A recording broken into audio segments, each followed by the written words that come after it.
Welcome to special focus. This is Sumitra. వేళ్ల ఏళ్ల చరిత్ర, ఎన్నో ప్రచారాలు, మరెన్నో ఊహాగానాలు, వీటన్నిటి మధ్య ఒక అడుగైతే ముందుకు పడింది. ఇంకో అడుగు వేయాలంటేనే భయం వెంటాడుతోంది. 2 గదులు ఓపెన్ అయ్యాయి. 3వ గది తాళం పగలగొట్టారు. అందులో రహస్య గది ఉందన్న ప్రచారంతో మరోసారి హాట్ టాపిక్ అయింది పూరి రత్న భండార్. ఇంతకీ పూరి రత్న భండార్లో రహస్య గది ఉందా? అదే నిజమైతే ఆ సీక్రెట్ రూమ్లో ఏముంది? రహస్య గదిని తెరిచేందుకు మళ్లీ భయం మొదలైందా? ఆ గదిలో విషసర్పాలున్నాయా? లేక ఆ గది చుట్టే నాగబంధముందా?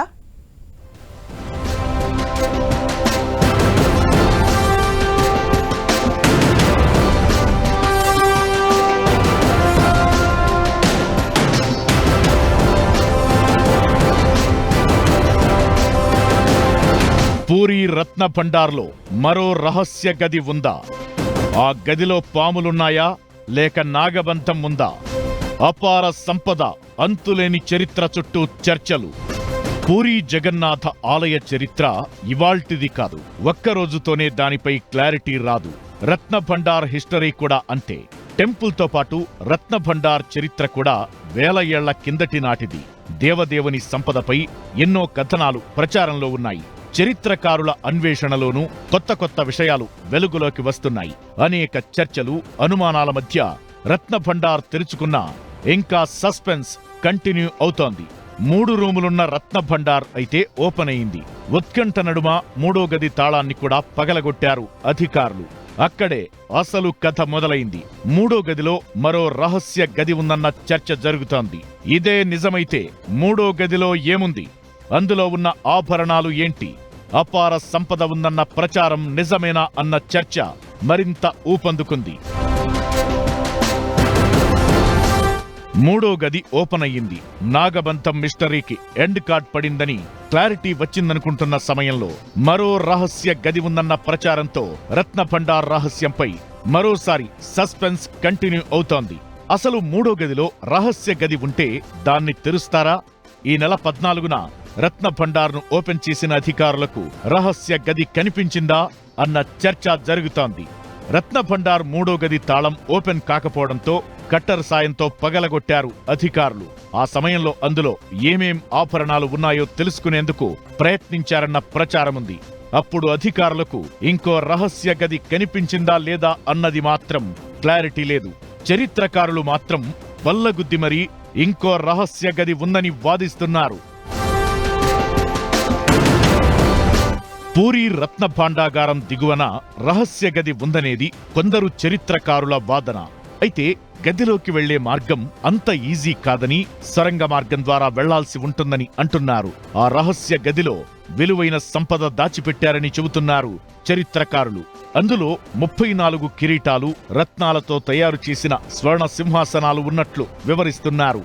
1902లో బ్రిటిష్ పాలనలో ఈ సొరంగ మార్గం ద్వారా రహస్య గదిని గుర్తించేందుకు ప్రయత్నం చేసి విఫలమైనట్లు గుర్తు చేస్తున్నారు చరిత్రకారులు. రత్న భండార్ తెరిచి సంపద లెక్కిస్తామంటున్న అధికారులు సొరంగ మార్గంతో పాటు దాని రహస్య గదిని కూడా కనుక్కోవాలని సూచిస్తున్నారు. పూరి రాజు కపిలేంద్రదేవ్ తూర్పు దక్షిణ రాజ్యాలను జయించిన సమయంలో ఎనలేని సంపద తెచ్చి జగన్నాథుడికి సమర్పించినట్లు చరిత్రలో ఉంది. తరువాత పురుషోత్తం దేవ్ హయాంలోనూ స్వామివారికి సంపద సమకూరింది. అప్పట్లో శ్రీక్షేత్ర భండార్ దిగువన సొరంగ మార్గం తవ్వి ఆభరణాలు భద్రపరచడానికి రహస్య గది నిర్మించినట్లు చెబుతున్నారు. ఇందులో కిరీటాలు, రత్నాలు పొదిగిన స్వర్ణ సింహాసనాలతో పాటు మహాలక్ష్మి అమ్మవారి వడ్డాణాలు, కొలువు దేవతల పసిడి విగ్రహాలున్నట్లు చెప్పుకొస్తున్నారు. రహస్య గదిలో ఉన్న సంపద వెలకట్టలేనిదని అంచనా వేస్తున్నారు. పట్టాభిషేకంలో భాగంగా గర్భగుడి నుంచి పతితపావన గోపురం వరకు దేవతా విగ్రహాలు కొలువుదేరినట్లు ఆధారాలు ఉన్నాయంటున్నారు చరిత్రకారులు. ముస్లిం దండయాత్రల సమయంలో స్వామివారి సంపదను దోచుకోకుండా నాటి రాజులు రహస్య గదులు నిర్మించి వాటిలో సంపద దాచినట్లు చరిత్రకారులు చెబుతున్న మాట. రహస్య గదిలో సంపద ఉందన్న ఆధారాలతో 1902లో బ్రిటిష్ పాలనలో సొరంగ మార్గం ద్వారా ఓ వ్యక్తిని లోపలికి పంపించారు. ఆ తరువాత అతను బయటికి రాలేదు. ఆ వ్యక్తి ఆచూకీ తెలియలేదు. దీంతో ఆ ప్రయత్నం విరమించుకున్నారు. శంఖం ఆకృతిలో నిర్మించిన శ్రీక్షేత్రం ఆవరణలో రహస్య గదులు, మార్గాలు ఉన్నాయనడానికి ఆధారాలున్నా ఎవరూ కనుగొనలేకపోయారని అంటున్నారు చరిత్రకారులు.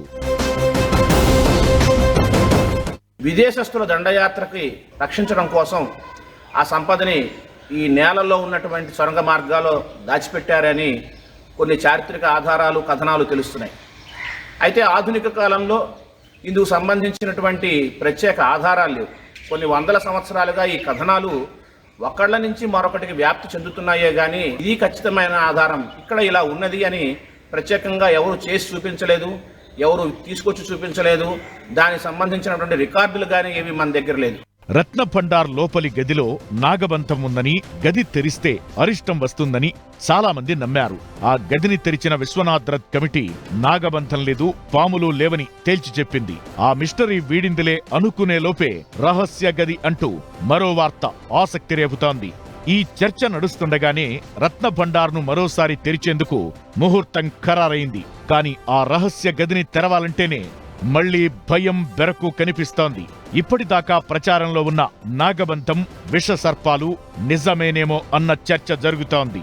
రహస్య గదిలోనే విషసర్పాలు ఉండొచ్చన్న అనుమానాలు ఉన్నాయి. లేకపోతే ఆ గదికి నాగబంధం ఉందా అన్న డౌట్స్ వస్తున్నాయి.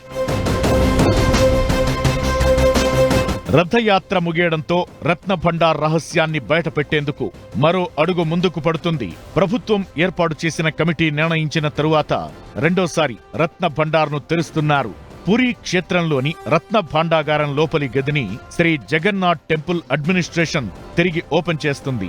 18న ఉదయం 9:51 నుంచి మధ్యాహ్నం 12:15 మధ్య రహస్య గది తాళాలు తెరిచి లోపలికి వెళతారు. అందులోని విలువైన వస్తువులను తాత్కాలిక స్టోర్ రూమ్ కు తరలించనున్నారు.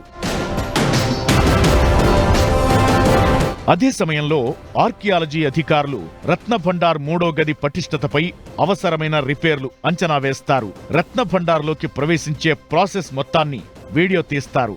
ఆలయ ఆవరణలోని తాత్కాలిక స్టోర్ రూంలో సీసీ కెమెరాలు, ఫైర్ సేఫ్టీ చర్యలతో పాటు అన్ని జాగ్రత్తలు తీసుకుంటున్నారు.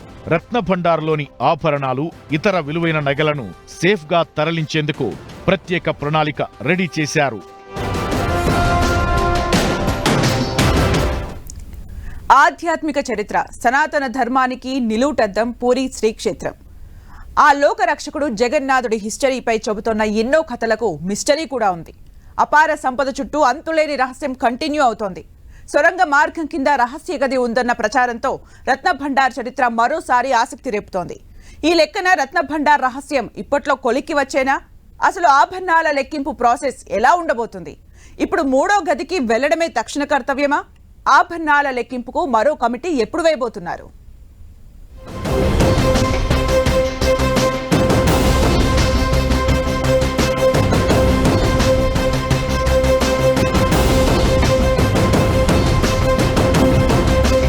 సొరంగం కిందే అపార సంపద ఉందా? రహస్య గది గుట్టు బయటికి వచ్చేదెప్పుడు?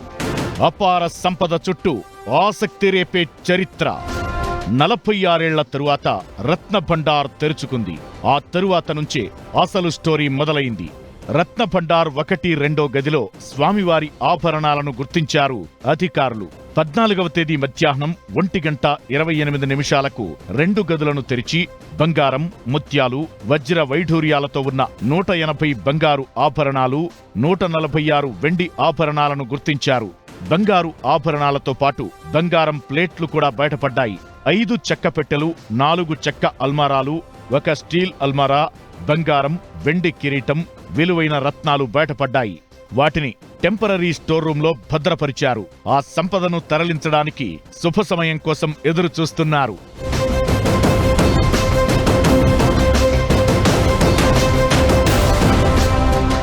నలభై 46 ఏళ్ల తరువాత తెరుచుకున్న రత్నభండార్ గురించి ఆసక్తికర విషయాలు వెలుగులోకి వస్తున్నాయి. అసలు కథ 3వ గది దగ్గరే ముడిపడి ఉంది.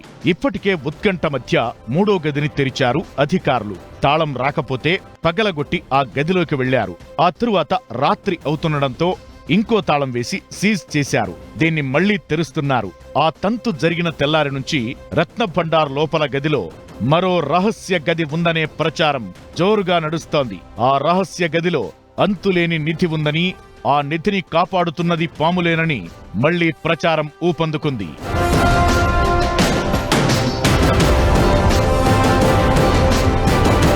ధగధగ మెరిసే వజ్ర వైఢూర్యాలు, జిగేల్ జిగేల్మనే రత్నాలు, స్వర్ణాభరణాలు, కళ్ళు చెదిరే ఖజానా, వెలకట్టలేనంత విలువైన సంపద. ఇది పురాణాల ప్రకారం పూరీ జగన్నాథుడి రత్న భాండాగారం రహస్యం. ఇప్పటికే అందర్ బాహర్ గదుల్లోని ఆభరణాలను తాత్కాలిక స్టోర్ రూంలో అయితే భద్రపరిచారు. మూడో గదిలో కూడా కొంత సంపద ఉన్నట్టు తెలుస్తోంది. ఆ నగలు, మిగతా సొమ్మును బయటకు తీసి మంచి ముహూర్తాన్ని చూసి వేరే చోటుకు తరలిస్తారు. ఆ తరువాత నగల లెక్కింపు కోసం ఓ కమిటీని వేయనున్నారు.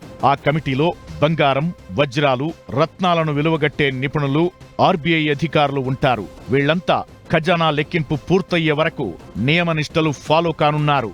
కూరగాయల భోజనం మాత్రమే తింటూ మాలలో ఉన్న విధంగా నిధుల లెక్కింపులో పాల్గొననున్నారు. ఆ కమిటీ నిర్ణయించిన దాని ప్రకారం నగలు, ఆభరణాల లెక్కింపు జరగనుంది. విశ్వనాథ్ కమిటీ ఆభరణాల లెక్కింపును పర్యవేక్షించనుంది. అయితే నగల లెక్కింపు కోసం కమిటీ వేసేందుకు కొంత సమయం పట్టే అవకాశముంది. మనోభావాలు, చరిత్ర, ఎన్నో ఊహాగానాలు, ప్రచారాలతో లింకులున్న రత్న భండార్ విషయంలో కాస్త జాగ్రత్తగా వ్యవహరిస్తోంది టెంపుల్ మేనేజ్మెంట్ టీం. తొందరపాటు నిర్ణయాలతో కాకుండా ఆలయ రికార్డులు, చరిత్ర చెబుతున్న దాని ప్రకారం ఒక్కో అడుగు ముందుకేస్తోంది. ఈ ప్రాసెస్ లో స్టాండర్డ్ ఆపరేషన్ ప్రొసీజర్ ను ఫాలో అవుతోంది. సెన్సిటివ్ అంశం కావడంతో బయటికి వివరాలు వెల్లడించేందుకు ఎక్కడా ఆసక్తి చూపడం లేదు. ఖజానా తెరిచే సమయం, అందులో పాల్గొనే అధికారుల వివరాలు, తీసుకుంటున్న జాగ్రత్తలనే ప్రకటిస్తున్నారు. అంతేకాని అందులో ఉన్న సంపదపై ఓ కొలిక్కి రాలేకపోతోంది విశ్వనాథ్ కమిటీ. ఏదో విధంగా రహస్య గది నుంచి అపార సంపద బయటికి తీస్తే మరిన్ని సవాళ్లు ఎదురయ్యే అవకాశముంది. దేవతా విగ్రహాలు, వజ్రాలు, రత్నాలు ఉన్నాయనేది చరిత్రకారుల మాట. ఇవన్నీ వేల ఏళ్ల కిందటి ఆభరణాలు. వాటిని ఇప్పుడున్న వాల్యూ ప్రకారం అంచనా వేయడం కష్టమైందే. అప్పటి ఆభరణాల తయారీ విధానం కూడా వేరు. అప్పుడున్న వజ్రాలు, రత్నాలు కూడా ఇప్పుడు లేవు. వాటిని లెక్కగట్టడం పెద్ద సవాలే. అందుకే ఈ రత్న భండార్ అపార సంపద విలువ కొలిక్కి రావడం అంత ఈజీ కాదన్న అభిప్రాయాలు వ్యక్తమవుతున్నాయి. 2 గదుల్లో ఉన్న ఆభరణాలైతే 1978లో లెక్కించిన దానికి దగ్గరలోనే ఉన్నాయని అంటున్నారు అధికారులు. ఇక బ్రిటిష్ కాలంలో 1805 జూన్ 10న తొలిసారి అధికారికంగా ఆభరణాలు, సంపద లెక్కింపు జరిగింది. ఆ రిపోర్ట్ ప్రకారం 64 స్వర్ణ రజత ఆభరణాలు ఉన్నాయని, అవి అత్యంత విలువైనవి అంటున్నారు. అవన్నీ వజ్ర వైఢూర్యాలు, కెంపులు, మణులు, ముత్యాలతో డిజైన్ చేసి ఉన్నట్లు చెబుతున్నారు. 128 బంగారు నాణేలు, 24 బంగారు మొహర్లు, 1297 వెండి నాణేలు, 106 రాగి నాణేలు, 1333 రకాల వస్త్రాలు ఉన్నాయి. అప్పుడు వాటి విలువ కట్టేందుకు 70 రోజుల సమయం పట్టింది.